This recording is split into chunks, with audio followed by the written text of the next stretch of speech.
Hello, I'm Alex, and this is my brand new channel, Ingot Dive Metalworks. This is my first video on this channel, where I will review a 5x10 tab and slot type welding fixture table that I bought on Etsy from Gerarden Fabrication. They are out of Wisconsin, so let's do it. So I needed an affordable 5x10 welding fixture table for my garage in my home.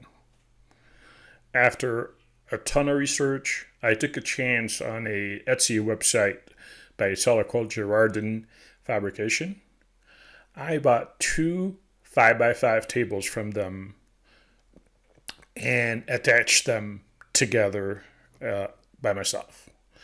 I can honestly say that I have been very positively surprised and very, very happy with the purchase.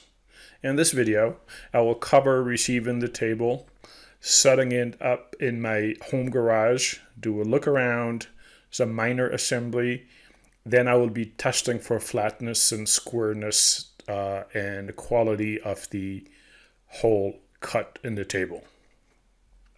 So Gerarden offers to assemble the tables as an option for $25 per square foot. So I decided to go with that. I have done that with a Certiflat 4x2 before. I did not enjoy that. And it took too long and it didn't end up as well as I was hoping. So I went with the option to have it made by Gerarden. Welding a 5x10 in a home garage is nearly impossible. That is one of the reasons I went with a 2 5x5. So I put the tables together entirely by myself. I have the flexibility to separate the two tables if need be, if I need access between the tables, or work on much longer gates or anything I fabricate that is longer than 10 foot. By the way, my inspiration for it was from Jimbo's Garage. I love that guy. The other reason I bought a 5x10 is that I just completed 8 sections of fence. Each section is 13 feet, and that was kind of painful. So, there. The two tables were delivered freight with a tailgate service, and the driver brought them inside my garage, and for that I was thankful. The two tables came in stacked on top of each other, separated by a 2x4, and there was a metal plate that binds them together. I can honestly say that the package came in absolutely without any damage whatsoever. They did a great job of packing the units together. The legs of one table was loose and the other set of legs were attached to the table already. This is to enable for a compact shipping, which I already knew, so this was not a surprise to me. They used a combination of shrink wrap, zip ties, and nuts and bolts to keep everything very secure. Each of the table will sit on a frame on wheels, and I'm thankful for that. It will make for a very sturdy frame compared to having 4 independent legs. This is another look at that plate that joins the two table during shipment. The welds throughout were good. I have no complaints. Here you see how the frame is attached to the bottom of the table with that 1/4 inch thick steel plate. The wheels that came with the table are, okay. I'll probably switch them over someday, and that's the bag of nuts and bolts that came with it for the assembly. I decided to remove the frame from the table that's already attached to make for easy handling for me. After removing the frame, I removed the 2 plates that binds the 2 tables together, and then started basically prying the top from the bottom by using a 2x4, or is that probably a 1x2 and a pry bar. This was not hard at all. Each of the tables is, by the way, about 550 pounds, but I've had really no problem doing what you're seeing here on the screen. And then towards the end, I give it a kick and it drops. And now I'm going to use my overhead lift assist that has a capacity of about 800 pounds. The the hoist itself is capable of 1,300 pounds, but the capacity of the system as a whole is about 800 pounds. So I attached the two hooks to it and I lifted it. So most of these videos are sped up anywhere between 2 to 5 times. So it's not as fast as you see me lift here. It's a pretty heavy table. And from a safety standpoint, I have to lift and wait and make sure and then trigger again and lift until I have it sitting upright. From this point on, I flip the lift around and hoist it from the back to keep it stable while I attach the legs. So I put the wheels on the frame and brought the frame back on the table. Used 4 5/8 pins to locate the frame and bolt it on. Now that side is done, the other side I decided to use the engine hoist simply because it's too far from the overhead hoist. Same concept. I used the chain and bolts to lift it up and stand it. That took a lot longer than the few seconds you see here in the video. And at this moment, it was kind of scary. I was worried that it will flip all the way over. This is where it would have been nice to have somebody help. So this becomes an easy job for 2 people. Now I flip the crane around, grab it from the other end, and basically bring it down. That was pretty easy. Then I lift the table with a hoist from the middle. I counted the hole so it's completely centered. So the 2 sides are completely centered, and I push it inside. And then again, I had the frame ready with the wheels on it, and I'm going to bring the frame under it, drop the top, locate it with a 5/8 shaft so the holes match. Otherwise it won't go. And then put the bolt on. This is pretty straightforward. Not a whole lot to it. So these are the plates that I used to attach the 2 halves together. So made exactly from the same material as the plates on the table, so a 1/4 inch,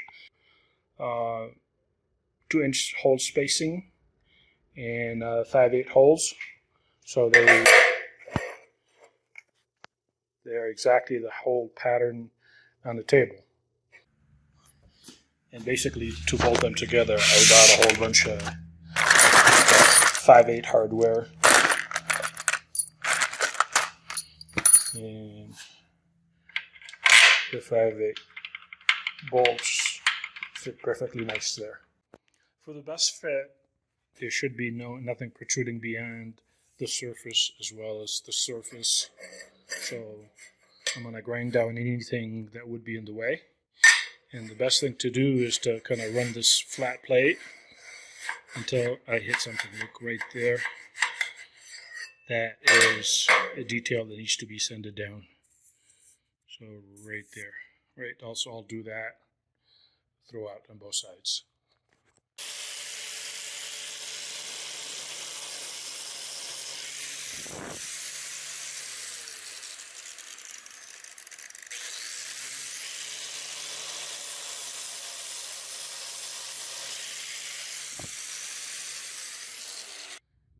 So we ended up grinding very lightly here, basically, where you see the color change there. right here and here. So once you put the two tables side by side, there's a step here because naturally the tables aren't going to align perfectly due to many things like floor conditions. So I'm thinking the best way, or the first thing I'm going to try here is to basically try to lift the side up. This is the lower side.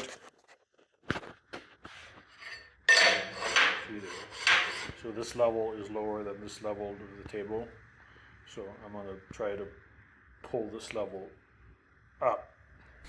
And I am going to do that with a 4-ton jack that I'm going to put under the frame. I install a plate on the side and keep it really loose. As you can see, the bolt does not go in because there's not alignment in the holes. I also put a plate on top, loosely bolted on. That brings the two sides together. Once tightened, the two sides will be completely flat, at least in that corner.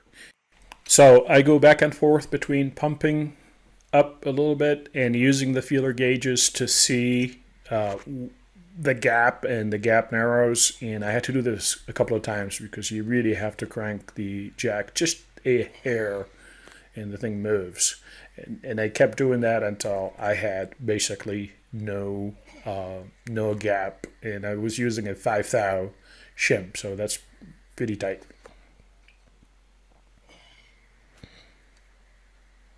There you go, right there.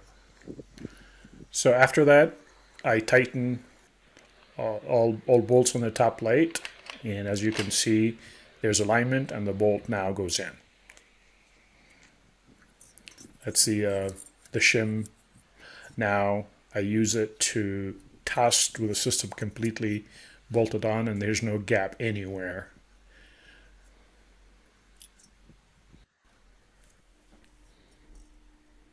So I do the same thing on the other side, same concept. Eliminate the gap with a feeler gauge and tighten everything down. There you go. Now we can put the two side plates and bolt them on. As you can see now, everything is tight. There should be no gap, or it should be pretty close flatness between the two sides. With that, I remove the top plate. I don't need it anymore.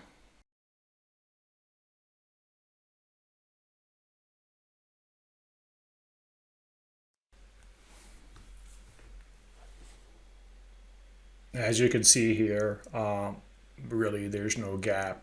I don't feel a step when I run the plate across the surface. So that was really, really good. Obviously, I do that on both sides. Then it's time to pull the middle of the table flat together. And for that, I install 3 plates on top of the table, and you see from the underneath the bolts to join each side of the table. Same way I did with the 2 side plates. I bolt down the top plates very tight, and now I'm running basically a flat steel plate to see if there's any step, and I'm not feeling any step. That means the 2 sides are flat. Verify that with a feeler gauge all the way through, and that plate is loose, so if there's any gap it would be accentuated, I guess.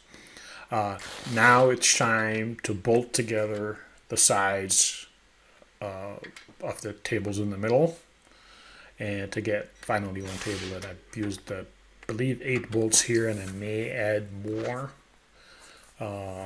Everything is bolted down with a lock washer of the same size.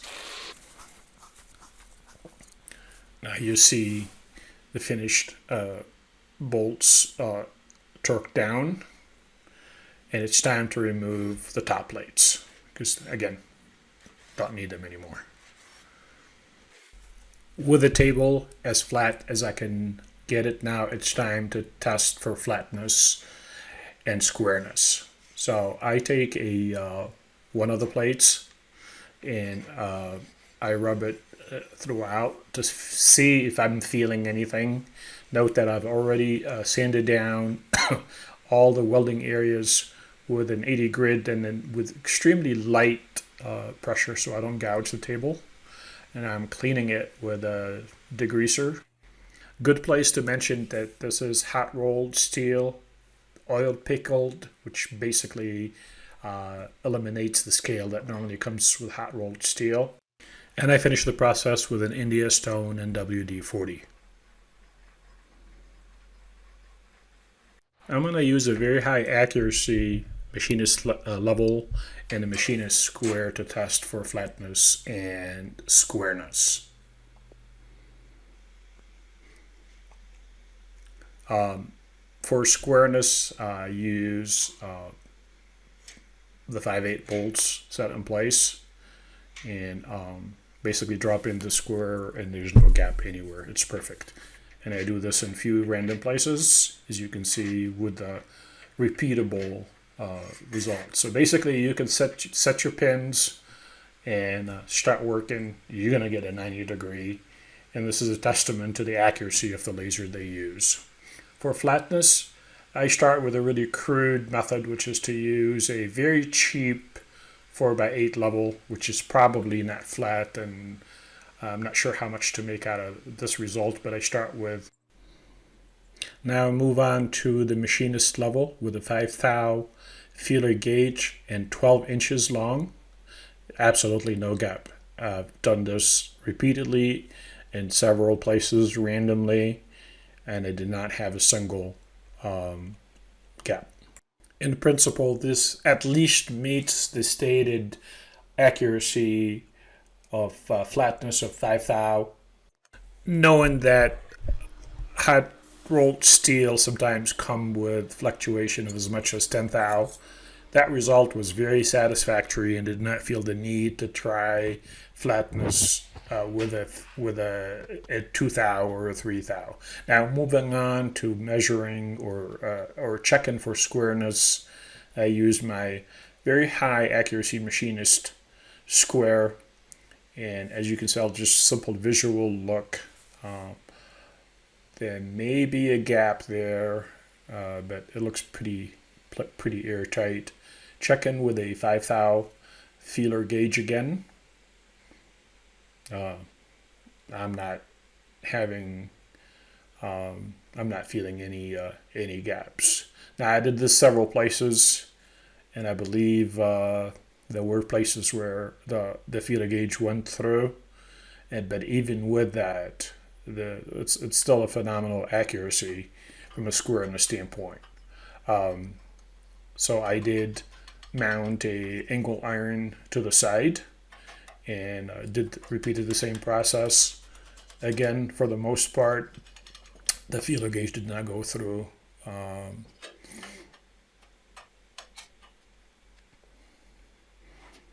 Now where I found a little bit of a gap, it was about 10 thou. Again, for what the stable is, that is phenomenal. Now to check for the quality of the laser cut holes, I'm going to use the 5/8 rod. This is a clamp that I just made, and it sits there pretty tight. I'm happy with it. Obviously, you're going to get a certain level of wobble even with those super high-end tables. Now I'm taking that same 5/8 cold rolled, and I'm using it on my 4x2 sort of flat table, and I put the camera really close to see the amount of wobble that you get.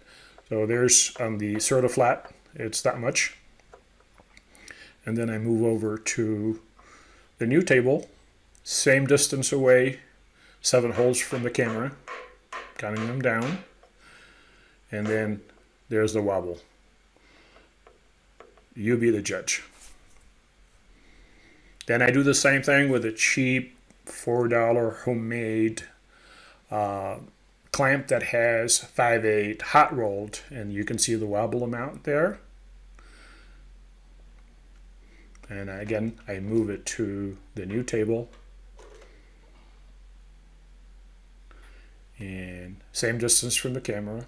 You get a feel for the amount of wobble. And there you go.